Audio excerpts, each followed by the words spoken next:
I'm Jay Fernandez. Welcome to this rare In the Trenches look at the craft of screenwriting.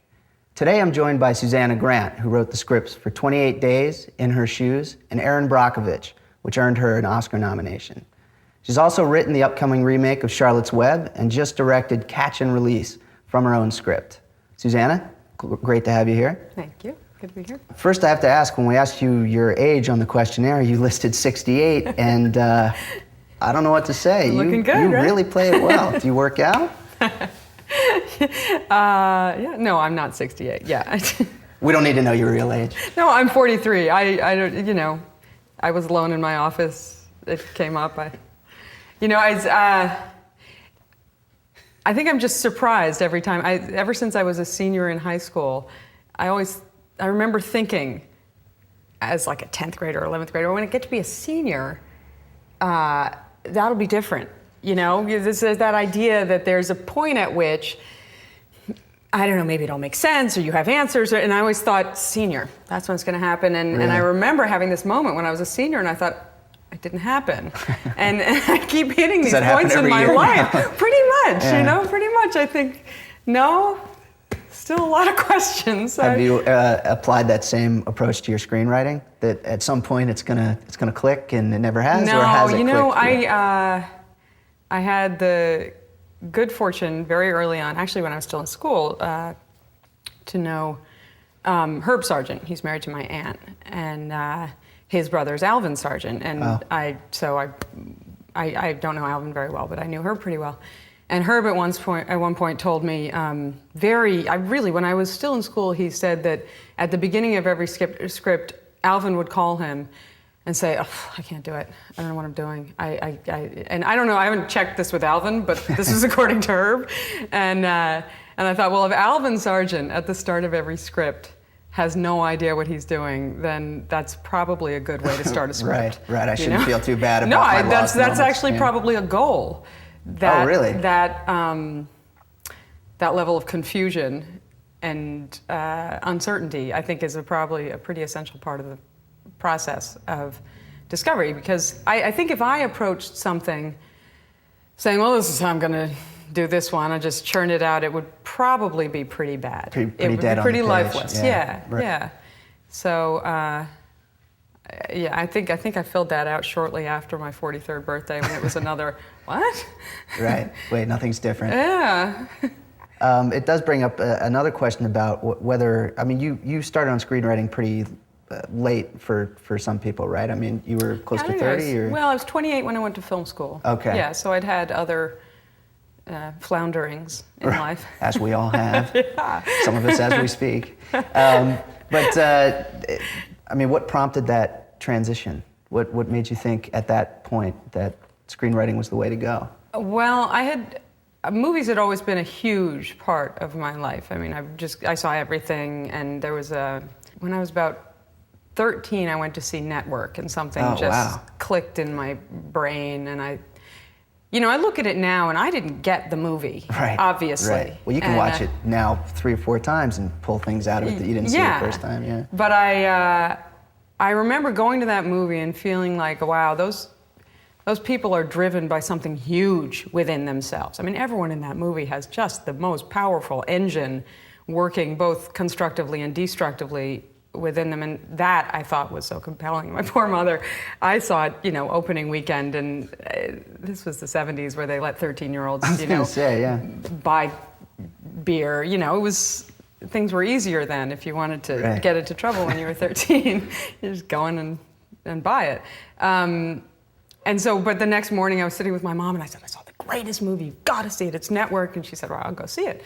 And she went out and she came home ashen, thinking this was what my 13-year-old daughter wanted to do and be. And she sat down with me and said, now how about those love scenes? What'd you think of those, sweetie? And the truth is, as a child, you absorb what you're able to absorb and understand, and the rest sort of sits there unanswered. It was an interesting choice for a 13-year-old. What did you know about the movie that nothing. I just went to see everything. I went to see everything. Okay. That was your weekend activity? That was, And And then I also, in high school and college, I acted and I wrote. And so when I got out, I thought, well, maybe I'll be a journalist, and maybe I'll be an actress. And I did both of those for a while in New York, and got to a point where I looked around and didn't see a journalism career that would have made me happy, and I didn't see an acting career that would have made me happy. So, you know, I moved to San Francisco, which is what you do if you're American and lost, and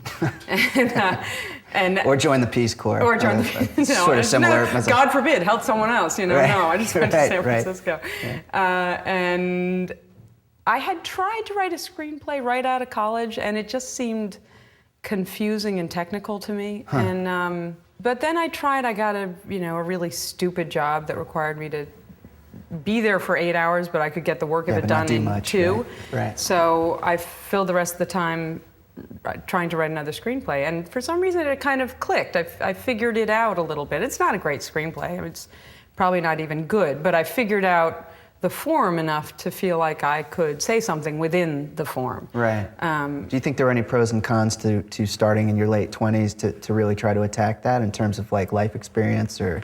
God, I don't know. I wouldn't have. I did try it earlier, and I think if anybody asks me for advice when they're young, and if occasionally I'll get a 16-year-old who says, I really want to be a screenwriter, and I tend to say, well, write something else first. Write poetry, write letters. That's how I found my voice as a writer. I was kind of lonely, and I wrote letters to all my college friends who were living in different cities, and they got longer and longer. And it's a really difficult form, I think, in which to find your voice as a writer, because there's so much that's technical in it, and it it's really such a is. Shorthand It's carpentry, It's as much math as it is art, and if you're just trying to figure out what your artistic contribution to it is while you're trying to figure out the carpentry of it, I think it can be hard to let your essence come through in it. So you would recommend finding that voice in another format? I don't know. It worked for me, but then you occasionally will read something that somebody young has written, and they just get it. So, right. Well, that also may speak to a somewhat generational thing about younger kids basically living in movies, and so the reference points are all movies. But I did too. I really lived in. I have nothing. When I live my next life, and I do it all earlier, I'll tell you which was better. Right. But I only got this one to go by, and it's worked okay. You went to Amherst, right? I went to Amherst, right. Did that do anything for you? You said you'd done some writing early on. I did some writing early on. It's one of the great things about, I think, this field is that none of that stuff matters. I'm from the East Coast, where people care where you went to school, and it gives you sort of an undeserved boost if it's someplace impressive. Some sense of entitlement or something. It's worthless here. What have you written? What do you have to say? Are you doing it in a compelling way? Are you working hard? Are you pleasant to be with? Or unpleasant, at least in a way that's worth something? Right. Will I get a good story out of it? Right. So no, a college education, in that it's given me a sort of a broader education, and I have more to pull from in my imagination. I guess the fact that I've read some of those Russian novels has to help every now and then, right? That goes into the jumble of stuff in your brain, and God willing, it maybe pushes you to ask some somewhat more challenging questions. Or do you think being exposed to like great storytellers like that is essential? It has to help. It can't hurt, right? Right. Tell us about what kind of journalism background do you have, and does that you indicated maybe it was minimal, but journalism it oversells it, really. I was a fact checker, which is great. It doesn't mean I wrote columns for the New York Times or anything. And I sort of ended up at the time it was kind of supporting my acting, so I wasn't that aggressive about finding a path in it that made the most sense for me. It was more about finding a paycheck. So I ended up, the writing I did was, I had a friend who was the editor of the shopping column of the short-lived New York Woman magazine. Oh, wow. And when I needed something like, a new bicycle or a new handbag, I'd call her up and say, can I write a column about buying a bicycle in the city and where to go? And then I'd go buy a bicycle and write about it, and it would pretty much pay for the bicycle. And, you know, it was pretty good system. Yeah. Yeah, So maybe that's why the magazine didn't last. Did you do any reporting then? I did fact checking, you know, which is re-reporting. Right. And it's actually a really good job if you want to be a reporter, because you sort of learn how to be on the phone with people and ask them questions, and you learn about the questions that need to be asked. And and you sort of work backwards through the story rather than the other way. You unreport it. Do you feel like any of that has been helpful in your screenwriting It was career? really helpful in Erin Brockovich, actually. Really? Because, in what ways? well, I had done it at Esquire, which has a very high standard of journalistic integrity. And so I had a good sense of what proper documentation was, and obviously a company like PG&E, you have to have your facts. You have to nail. Yeah. So that was very helpful to know what I could and couldn't say, and hearsay doesn't work and all that stuff. So. And then you spent some time in the AFI program. Did you finish it? Did you get that? Okay. So, and what did you get out of the program? You know, it's a funny thing. I really got out of the program the thing I was talking about earlier, the familiarity with your own voice as a writer. They don't give you an education at AFI. It's more of a conservatory than a graduate school. And so I think it's that's not good. Traditional classes or anything? No, it's classes, but it's, you know, they're writing classes. So the more you write, the more you get out of it. And the more time you spend in the library reading other scripts, which is all I did at the time.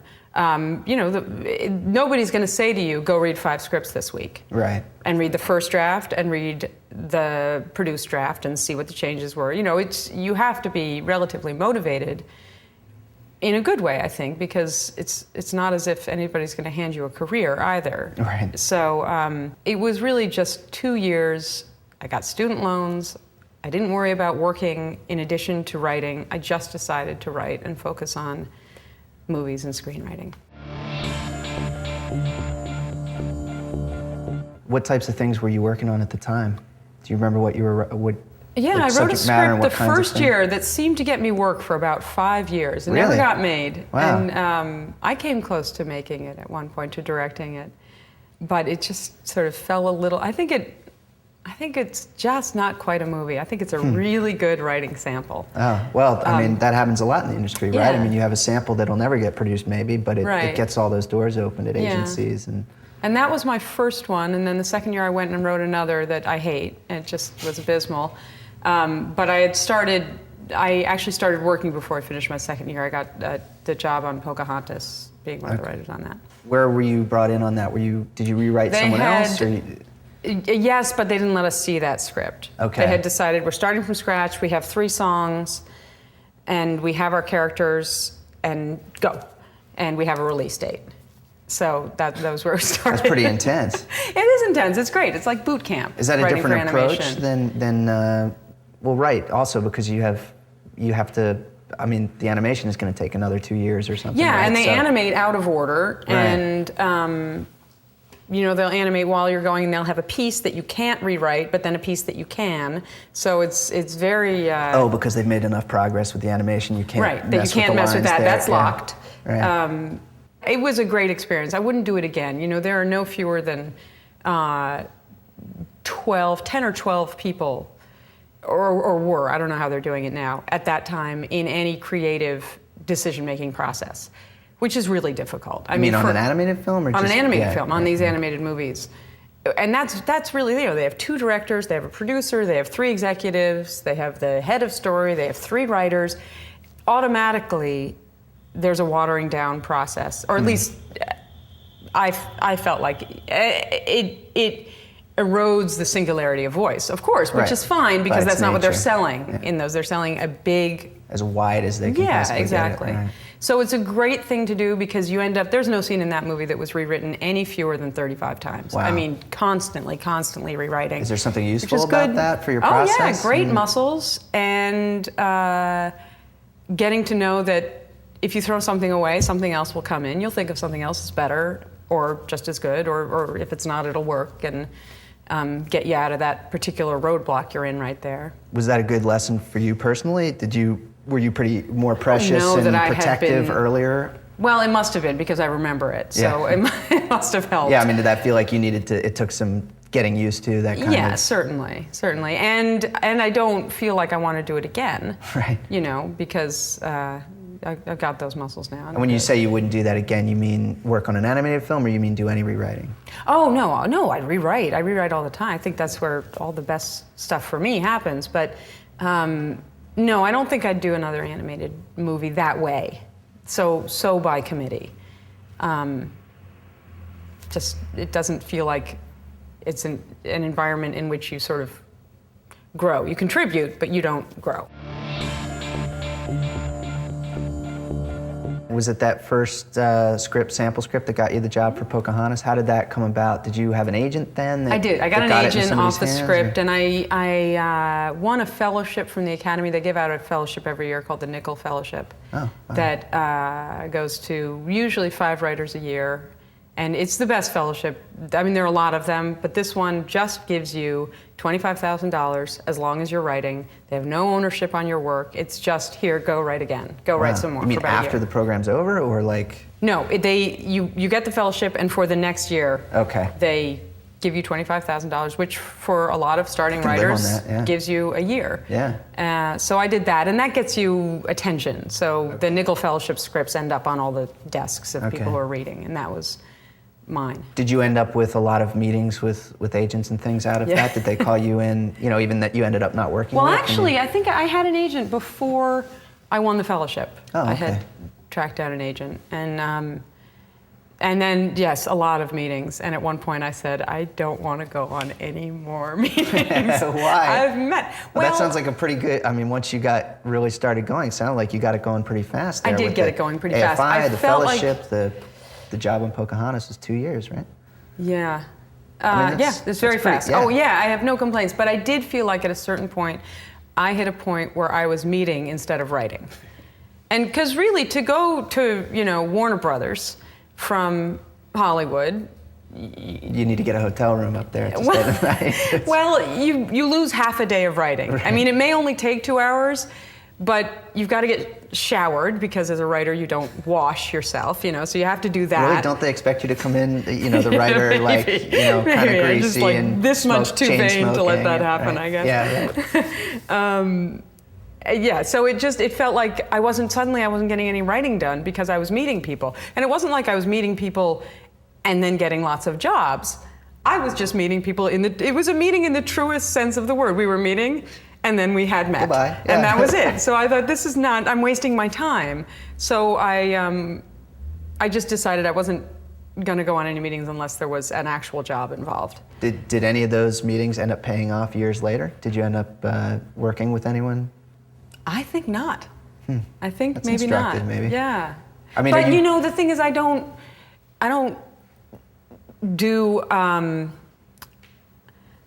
think I'm a little bit misanthropic because I don't then follow up in any way. I'm very happy you weren't to let beating somebody. Down doors trying no, to harass I'm very people. happy to let somebody else do all my. Communication with the outside world. Exactly. Right. I empathize. Yeah. Well, it's all time you could be writing, or Well, that's the bottom on line. a bicycle. I guess. Are you really cautious about that now? Do you segregate the anytime you walk on a studio lot has got to be separated from your writing? Can you ever be writing, go do a meeting, and come back to your desk? I'm better about it now, just because my life has just ended up more compartmentalized because I have kids. So you just can't be as, you have to be more rigid with your process. Because I suppose I could ignore my children from when I got up until the end of the day, but I don't know how they'd get to school. My husband would get them to school, but eventually my marriage would fall apart. And yeah, exactly. Right. You make a lot of money, right? You can pay 3 people to do it. There are people who definitely take advantage of that option. But, I just have found that I have to get from 0 to 60 writing-wise a little faster than I used to. It used to just take hours, and I'd have a glass of wine and think a little and read a little. Wait a minute, glass of wine. When were you weren't writing in the morning, I guess? No, this is the evening. The evening writing. No, I used to write. Has your schedule changed? How's your schedule evolved? Completely, because I used to write from like 10 at night, 11 at night to about 4 in the morning, and I'd draw all the shades so that when I woke up I wouldn't really know what time it was, and I'd just go write some more.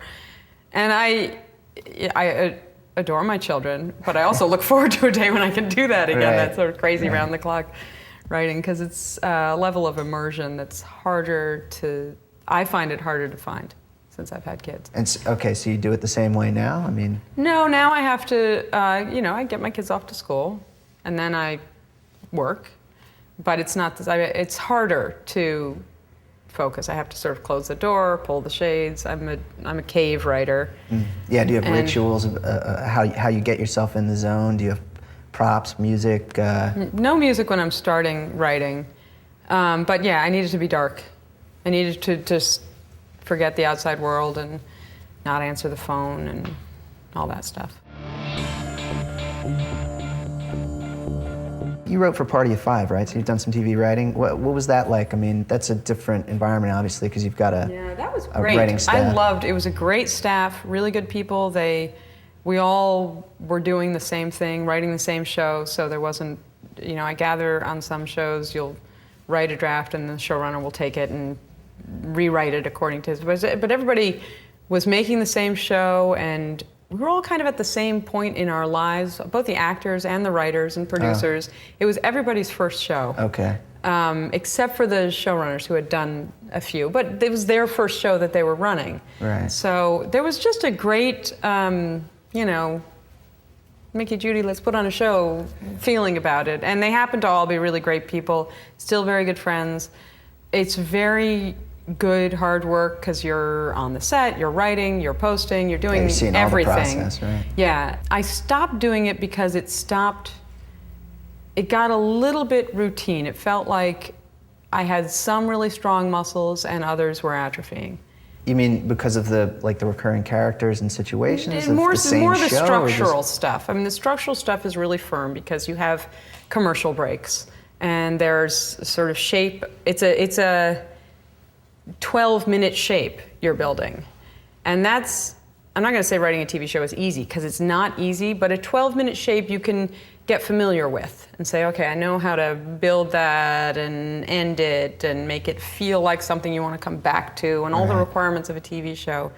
I find it harder and more challenging to make that last for, 115 minutes. I think that's harder, and so you felt like it was stifling your creativity, or you just got bored? No, I just felt like, okay, I'm a little restless. And then there's also the life thing. I mean, it's TV is a rough life. You're there late on a show that doesn't have a huge staff, and we didn't, because you're there while they're shooting, so you've got the late nights, and then you're writing at the same time. It's hard if you're thinking that you also want to have a family or a marriage or anything like that. It's tough. And they would all watch their families go off on summer vacations as they were coming back to work in June. Oh, really? Wow. And I thought, I don't really want that. Who needs that? And TV has never been that important to me. You always wanted to write features and direct features? Well, just as a consumer. I've never really... You're not a TV watcher? I was a TV watcher when I was a kid, but I don't watch it now. And I won't watch bad TV. I'll miss good TV for something else, but I will happily go to a movie that doesn't work and be in heaven. Be really happy just to be at the movies. Well, when you're writing for a TV show like that, I mean, how is the process different? How do you go about dealing with character or beats or developing plot lines? They tried on that show to do something that very few shows try to do, which is change the characters. A TV show seems to sort of make a contract with the audience. These are the people you'll meet every week, and they're not going to change. They'll do things that are different, but they'll be the same people. And they really tried, I think, in an admirable way, to have the characters evolve in a way that broke that contract. But generally, I think in TV, you're writing the same people, and they are basically the same character. If you think of the shows that have done well, Friends, those guys didn't change. Not you a know, whole lot of evolution there. Yeah, and in a situation like that, do you find yourself gravitating towards writing for certain characters or certain types of storylines that you relate to more? Or was there part of that process that was easier for you than others? well, that was such a. I was so in the ground floor of that I could. I was one of the people who was helping make those decisions. So if one of us thought, I don't want to write that character, you just say, like, we don't really want to write that character, do we? Let's not have that character be on this show. Occasionally you write a guest character and think, Like, I cannot write another what line are for we Ben. doing? Let's kill them. We can't kill them on that show because too many people Right. had died, so you just have to Right. go to college or something. Right. But it just, the form felt a little less challenging.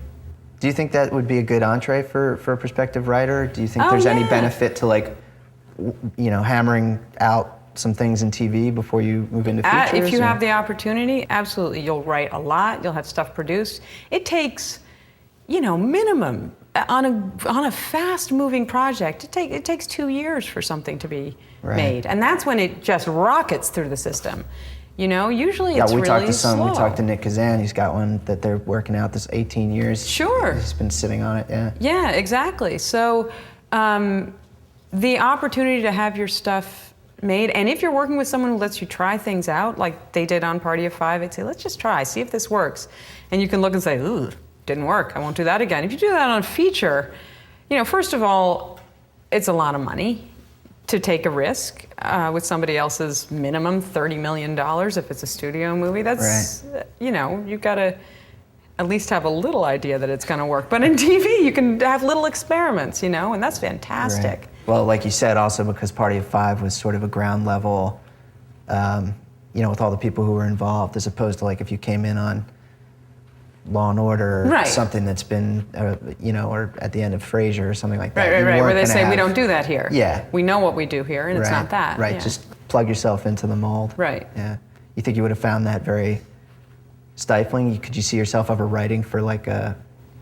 I wouldn't end up on a show unless I felt like it was a good mind meld between me and the people making it. It just wouldn't be worth it. You just see too many people spending hours with people they hate. And they wouldn't hate them, except that it's just not a good creative mix. Right. And life's too short.